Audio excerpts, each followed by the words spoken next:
আজকে আপনাদের সাথে কক্সবাজারের সেই বিখ্যাত বার্মিজ আমের আচার রেসিপি শেয়ার করব। আশা করি আজকের রেসিপিটি তোমাদের অনেক ভালো লাগবে আর তোমরা বাড়িতেই আধা পাকা কাঁচা আম দিয়ে এরকম মজাদার সেই কক্সবাজারের কিনা বার্মিজের আমের আচারের স্বাদ পাবে। আশা করি পুরো রেসিপি তোমাদের অনেক অনেক ভালো লাগবে। আসসালামু আলাইকুম এভরিওয়ান, ওয়েলকাম করছি নুসুস ফ্রম কিচেন অ্যান্ড ব্লগে। এই তো অ্যাট ফার্স্ট আমি এখানে বার্মিজের আমের আচার বানানোর জন্য 4-5টার মতো আধা পাকা আম নিয়ে নিয়েছি। এই আমগুলো এরকম আধা পাকা হলেই এবার বার্মিজ আচারটা অনেক বেশি মজার হয়। প্রথমে আমগুলোকে নিয়ে আমি খুব ভালো করে ধুয়ে নিচ্ছি। ধুয়ে নেওয়ার পর এখন আমি একটা পিলারের সাহায্যে এগুলোকে খুব সুন্দর করে ছিলে নিচ্ছি। দেখতেই পাচ্ছ আমগুলো কিছুটা পাকা কিছুটা কাঁচা, এরকম আধা পাকা আম দিয়ে এই বার্মিজ আচারটা তোমাদের তৈরি করতে হবে। এই তো এখন আমি এগুলোকে পিলারের সাহায্যে সবগুলো আম খুব সুন্দর করে ছিঁড়ে নিচ্ছি। দেখতে পাচ্ছ কাজটা কীভাবে করছি। এখন ছিঁড়ে নেওয়ার পর আমি এখন একটা মেশিন নিয়েছি এগুলোকে একদম কুচি কুচি করে কেটে নেওয়ার জন্য।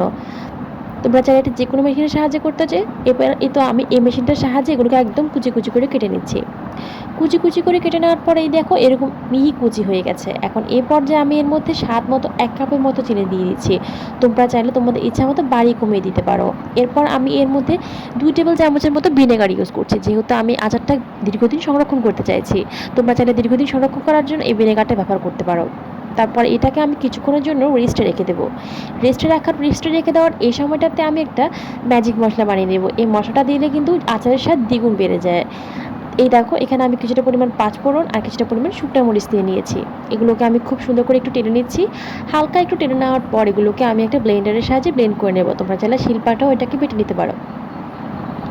কিছুক্ষণ আমি এটাকে মাঝারি আঁচে একটু ভালো করে টেনে নিয়েছি, যাতে করে গুঁড়োটা অনেক বেশি মিহি হয়। আর অবশ্যই গুঁড়োটাকে একটু মিহি করতে হবে, তাহলে কিন্তু আচারটা দানা দানা একটা ভাব থাকবে, যা কিন্তু মোটেও ভালো লাগবে না। এর জন্য এই দেখো এখন আমি এগুলো ব্লেন্ডারে দিয়ে খুব সুন্দর করে ব্লেন্ড করে নিয়েছি। দেখতে পাচ্ছ কতটা সুন্দর মিহি গুঁড়ো হয়েছে। আর এখন আমি চুলার মধ্যে একটি ফ্রাই প্যান বসিয়ে দিয়েছি। ফ্রাই প্যান বসিয়ে দেওয়ার পর ওই যে আচারটাকে আমি ঢেকে রেখেছিলাম 10 মিনিটের জন্য, সেটাকে এখন দিয়ে দিলাম। দিয়ে দেওয়ার পর কিছুটা পরিমাণ শুকনো মরিচ দিয়ে দিচ্ছি আর কিছুটা পরিমাণ লবণ দিয়ে দিচ্ছি। তারপর এই দেখো অনবরত অনেকক্ষণ অল্প আঁচে নেড়ে নেড়ে দেখো কত সুন্দর একটা কালার চলে এসেছে। অলরেডি কিন্তু আমাদের সেই বার্মিজের আচারের কালারটা চলে এসেছে। এই পর্যায়ে আমি যে ম্যাজিক মশলাটা বানিয়ে রেখেছিলাম সেটাও দিয়ে দিলাম। এই তো এখন দেখতেই পাচ্ছ আস্তে কিছুক্ষণ পর্যন্ত নেড়ে এখন আমার কিন্তু আচারটা প্রায় রেডি হয়ে গেছে। কীরকম কনসিস্টেন্সি এসেছে সেটাই তোমাদেরকে দেখাচ্ছি একটা চামচের সাহায্যে। দেখতে পাচ্ছ এই তো আমার আচারটা কিন্তু একদম রেডি হয়ে গেছে। এখন আমি চুলা থেকে নামিয়ে নিচ্ছি। চুলা থেকে নামিয়ে এটাকে তোমাদের সামনে পরিবেশন করে দেখাচ্ছি।